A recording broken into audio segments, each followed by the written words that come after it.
हर हर गंगे। नमस्कार दोस्तों, स्वागत है आप सभी का हमारे यूट्यूब चैनल पावरफुल हिंदू धर्म में। आप सभी पर माता गंगा शिव जी की कृपा सदा और सर्वदा बनी रहे। आज हम आप सभी को गंगा दशहरा कब है, उसके शुभ मुहूर्त, पूजा विधि, स्नान दान, महत्व और कथा के बारे में आप सभी को बताएंगे। आइए जानते हैं कि गंगा दशहरा कब पड़ा है। प्रत्येक वर्ष ज्येष्ठ माह की शुक्ल पक्ष की 10वीं तिथि को गंगा दशहरा मनाया जाता है। हिंदू धर्म में गंगा दशहरा के दिन गंगा नदी में स्नान और दान पुण्य के कार्यों का बड़ा महत्व है। यह दिन पापों से मुक्ति और मोक्ष के साथ पितरों को प्रसन्न करने के लिए बेहद खास माना जाता है। मान्यता है कि इस दिन ही माँ गंगा का स्वर्गलोक से पृथ्वीलोक पर आगमन हुआ था। माँ गंगा ज्येष्ठ शुक्ल की 10वीं के दिन हस्त नक्षत्र में स्वर्ग से धरती पर अवतरित हुई थी। माँ गंगा को संपूर्ण विश्व में सबसे पवित्र नदी माना जाता है। आइए जानते हैं अब शुभ मुहूर्त के बारे में। 10वीं तिथि का प्रारंभ 4 जून 2025 को 11:54 पर हो रही है तथा इसकी तिथि का समापन 6 जून 2025 को 2:15 पर समाप्त होगा। हस्त नक्षत्र प्रारंभ 5 जून को 2025 को 3:35 पर रहेगा।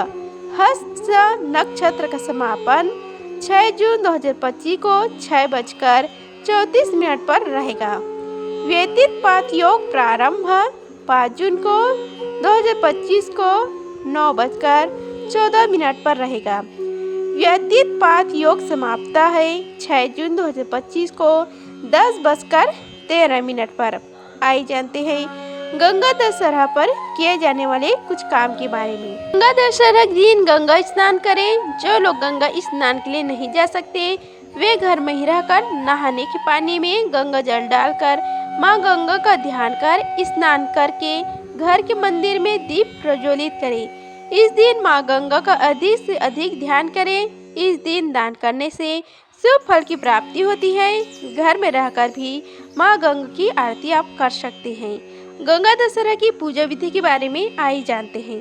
गंगा दशहरा के दिन सूर्य उदय से पहले उठें। संभव हो तो गंगा नदी में स्नान करें या पानी में गंगा जल मिलाकर स्नान करें।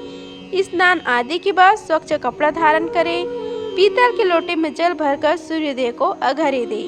आप चाहे तो गंगा दशहरा के दिन व्रत भी रख सकते हैं। श्री गौरी और गंगा माता की विधि विधान से पूजा आराधना करें। भगवान शिव, माँ दुर्गा, गंगा माता समेत सभी देवी देवताओं की आरती उतारें। पूजा समाप्त होने के बाद परिवार के सदस्यों के बीच प्रसाद वितरण करें। आइए जानते हैं पूजा सामग्री की लिस्ट के बारे में। पूजा के लिए गंगा जल, पान का पत्ता, आम का पत्ता, अक्षत, कुमकुम, दुर्वा, कुश, सुपारी, फल, फूल, नारियल, अनाज, सूत, कलश समेत सभी पूजा सामग्री एकत्र कर लें।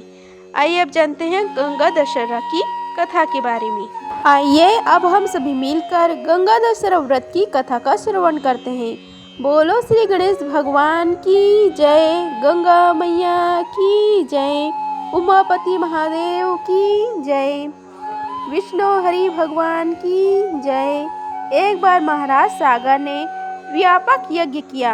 उस यज्ञ की रक्षा का भार उनके पौत्र आयुष्मान ने संभाला। इंद्र ने सागर की यज्ञ अश्व का अपहरण कर लिया। यह यज्ञ के लिए विघ्न था। परिणाम बता आयुष्मान ने सागर की 60,000 प्रजा लेकर अश्व को खोजना शुरू कर दिया। सारा भूमंडल खोज लिया पर अश्व नहीं मिला। फिर अश्व को पाताल लोक में खोजने के लिए पृथ्वी को खोदा गया। खुदाई पर उन्होंने देखा कि साक्षात भगवान महर्षि कपिल के रूप में तपस्या कर रहे हैं। उन्हीं के पास महाराज सागर का अश्व घास चर रहा है। प्रजा उन्हें देखकर चोर चोर चिल्लाने लगी। महर्षि कपिल की समाधि टूट गई। जो ही महर्षि ने अपने अग्नि नेत्र खोले तो ही सारी प्रजा भस्म हो गई। इन मृत लोगों के उद्धार के लिए ही महाराज दिलीप के पुत्र भागीरथ ने कठोर तप किया। भागीरथ के तप से प्रसन्न होकर ब्रह्मा ने उनसे वर मांगने को कहा तो भागीरथ ने गंगा की मांग की। इस पर ब्रह्मा ने कहा कि हे राजन, तुम गंगा का पृथ्वी पर अवतरण तो चाहते हो, परंतु क्या तुमने पृथ्वी से पूछा है कि वह गंगा के भार तथा वेग को संभाल पाएगी? मेरा विचार है कि गंगा के वेग को संभालने की शक्ति केवल भगवान शंकर में है। इसलिए उचित यह होगा कि गंगा का भार एवं वेग संभालने के लिए भगवान शिव का अनुग्रह प्राप्त कर लिया जाए। महाराज भगीरथ ने वैसे किया। उनकी कठोर तपस्या से प्रसन्न होकर ब्रह्मा जी ने गंगा की धारा को अपने कमंडल से छोड़ा। तब भगवान शिव ने गंगा की धारा को अपनी जटाओं में समेटकर जटाएं बांध ली। इसका परिणाम यह हुआ कि गंगा को जटाओं से बाहर निकालने का पथ नहीं मिल सका। अब महाराज भगीरथ को और भी अधिक चिंता हुई। उन्होंने एक बार फिर भगवान शिव की आराधना में घोर तप शुरू किया। तब कहीं भगवान शिव ने गंगा की धारा को मुक्त करने का वरदान दिया। इस प्रकार शिव जी के जटाओं से छूटकर गंगा जी हिमालय की घाटियों में कल कल निनाद करके मैदान की ओर मुड़ी। इस प्रकार भागीरथ पृथ्वी पर गंगा का वर्ण करके बड़े भाग्यशाली हुए। उन्होंने जनमानस को अपने पूर्ण से उपकृत कर दिया। युगों युगों तक बहने वाली गंगा की धारा महाराज भगीरथ की कष्टमयी साधना की कथा कहती है। गंगा परिणाम मात्र को जीवन दान ही नहीं देती, मुक्ति भी देती है। इसी कारण भारत तथा विदेशों तक में गंगा की महिमा कही जाती है। इस प्रकार गंगा दशहरा की कथा समाप्त हुआ। बोलो श्री हरि भगवान विष्णु की जय।